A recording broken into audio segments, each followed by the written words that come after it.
आज हम आपके सामने लाए हैं बर्बरीक की कहानी, जिसे हम आज खाटू श्याम जी के नाम से भी जानते हैं। मैं ज्योति दिलावर नवयुवा श्री राम दल की ओर से आप सभी को जय श्री राम जय महादेव करती हूँ। एक ऐसा योद्धा जो महाभारत को 3 बाणों में ही समाप्त करने का सामर्थ्य रखता था, यह वह योद्धा है जिसका सिर श्री कृष्ण ने दान में मांग लिया। इस युद्ध के कुरुक्षेत्र में कदम रखते ही खुद भगवान श्री कृष्ण भी चिंता में पड़ गए। वह योद्धा कोई और नहीं बल्कि भीम पुत्र घटोत्कच और अहिलावती के पुत्र बर्बरीक था। बर्बरीक को युद्ध कला का ज्ञान खुद अपनी पराक्रमी माता से प्राप्त हुआ था। इस महाज्ञान योद्धा की कहानी चलिए जानते हैं। वीडियो में आगे बढ़ने से पहले हमारे चैनल को सब्सक्राइब कीजिए, बेल आइकन की घंटी को दबाइए। आइए करते हैं स्टार्ट। बर्बरीक जो कि मायावी शक्तियों के साथ जन्मा था और भीम पुत्र होने की वजह से अधिक बलवान था। उन्होंने बचपन में ही भगवान वाल्मीकि की तपस्या कर उन्हें प्रसन्न कर लिया था, जिसके चलते उन्हें 3 बाण प्राप्त हुए थे और यह बाण अपने लक्ष्य को भेद कर वापस आ जाते थे। यह बाण तीनों लोकों पर विजय दिला सकते थे, लेकिन उनका स्वभाव विनम्र और दानवीर था। इन्हीं गुणों की वजह से बर्बरीक को 3 बाणधारी भी कहा जाता है। इन्हें अपनी मां से शिक्षा मिली थी युद्ध में सदैव हारने वाले से का ही साथ देना, और यही उनकी मृत्यु की वजह भी बनी थी। जब महाभारत युद्ध के बारे में उन्होंने सुना तो उसमें सम्मिलित होने की इच्छा उत्पन्न हुई और अपनी मां से आशीर्वाद और वचन देकर कि हारने वाले यानी कमजोर सेना की ओर से युद्ध लड़ूंगा कहकर घोड़े पर सवार होकर निकल चुके और अपनी दिव्य दृष्टि से भगवान श्री कृष्ण ने देख लिया था। वे एक ब्राह्मण वेश में बर्बरीक के पास पहुंचे। उन्होंने बर्बरीक को सिर्फ 3 बाणों के साथ युद्ध में जाते देखा तो इस पर हंसने लगे और कहने लगे कि क्या इन 3 बाणों से तुम क्या युद्ध लड़ोगे? तो इस पर बर्बरीक ने उत्तर दिया कि पूरे युद्ध की समाप्ति के लिए तो मेरा एक ही बाण काफी है। अगर 3 बाण मैंने चला दिए तो पृथ्वी में त्राही हो जाएगी। तो इस पर श्री कृष्ण ने कहा, अच्छा यदि ऐसा है तो जिस पीपल के पेड़ के नीचे हम खड़े हैं, इसकी सभी पत्तियों को एक ही बाण के साथ भेद कर दिखाओ।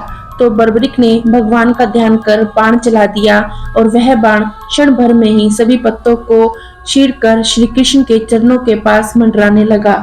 श्री कृष्ण ने पीपल का एक पत्ता चुपके से अपने पैरों के नीचे दबा लिया था।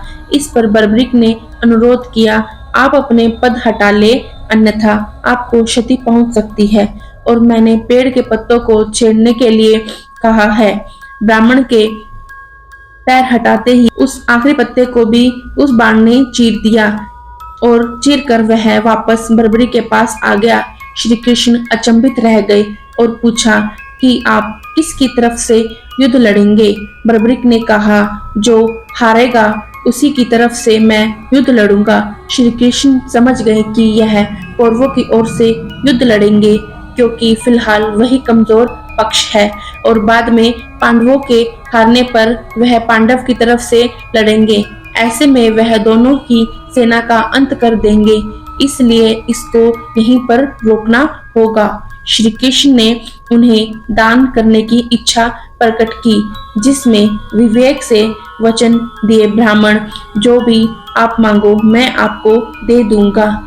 श्री कृष्ण ने यह सुनकर बर्बरीक को कहा, मुझे आपका शीश चाहिए। यह सुनकर बर्बरीक आश्चर्यचकित रह गए।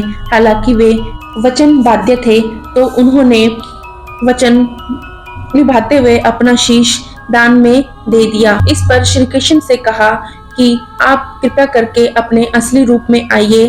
तो श्री कृष्ण ने अपना असली रूप दिखाया और श्री कृष्ण ने कहा, इस युद्ध भूमि को एक वीर योद्धा की बलि चढ़ानी होगी और मैं तुम्हें इस महाभारत युद्ध में सबसे वीर योद्धा की उपाधि देता हूँ। इतना कहते ही बर्बरीक ने प्रभु से वरदान लिया कि मैं अपनी विशेष से महाभारत का पूरा युद्ध देख सकूं और शीश प्रभु के चरणों में दान कर दिया। इस तरह एक महान योद्धा का अंत हुआ, लेकिन यह तो शुरुआत थी। भगवान कृष्ण ने उन्हें वरदान दिया कि कलयुग के अंत तक तुम मेरे अंश खाटू श्याम जी के नाम से विख्यात होगे और तुम्हारी पूजा होगी। शीश दान दिया था वह भूमि है चुलकाना धाम, जहाँ पर बाबा श्याम जी प्रकट हुए थे। चुलकाना धाम की वह पावन धरा जहाँ बाबा श्याम जी ने अपने शीश का दान दिया। हरियाणा राज्य के पानीपत के संभालका कस्बे से 5 किलोमीटर की दूरी पर स्थित है चुलकाना धाम, जिसे हम आज चुलकाना नरेश के नाम से भी जानते हैं। श्याम मंदिर के पास एक पीपल का पेड़ है।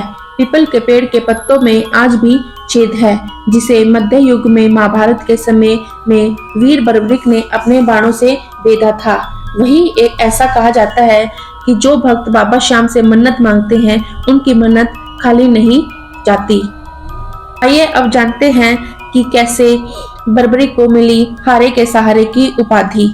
युद्ध की समाप्ति के बाद सभी पांडव विजय का श्रेय अपने ऊपर लेने लगे। आखिरकार निर्णय के लिए सभी श्री कृष्ण के पास गए तो वह बोले, मैं तो स्वयं व्यस्त था, इसलिए मैं किसी का प्रकरण नहीं देख सका। ऐसा कहते ही सभी बर्बरिक के पास चलते हैं। वहां पहुंचकर भगवान श्री कृष्ण ने उनसे पांडवों के पराक्रम के बारे में पूछा तो बर्बरिक के शीश ने उत्तर दिया, भगवान युद्ध में अपना सुदर्शन चक्र नाच रहा था और जगदम्बा लहू का पान कर रही थी। मुझे तो ये लोग कहीं भी नजर नहीं आए। बर्बरिक का उत्तर सुन सभी की नजरें नीचे झुक गई। तब श्री कृष्ण ने उन्हें प्रसन्न होकर इनका नाम श्याम रख दिया। वही अपनी कलाएं एवं शक्तियां प्रदान करते हुए भगवान श्री कृष्ण ने कहा कि बर्बरिक, धरती पर तुमसे बड़ा दानी न तो कोई हुआ है और न ही होगा। माँ को दिए के वचन के अनुसार तुम हारने का सहारा बने। लोग तुम्हारे दरबार में आकर जो भी मांगेंगे उन्हें इस तरह से खाटू श्याम मंदिर अस्तित्व में। खाटू श्याम के बारे में यही थी कुछ ऐसी बातें। जिन लोगों को हमारी यह बातें पसंद आ रही हो तो हमारे चैनल को प्लीज सब्सक्राइब कीजिए और बेल आइकन की घंटी को दबाइए और जितना हो सके हमारी वीडियो को लाइक जरूर कीजिएगा। तब तक के लिए जय श्री राम, जय महादेव।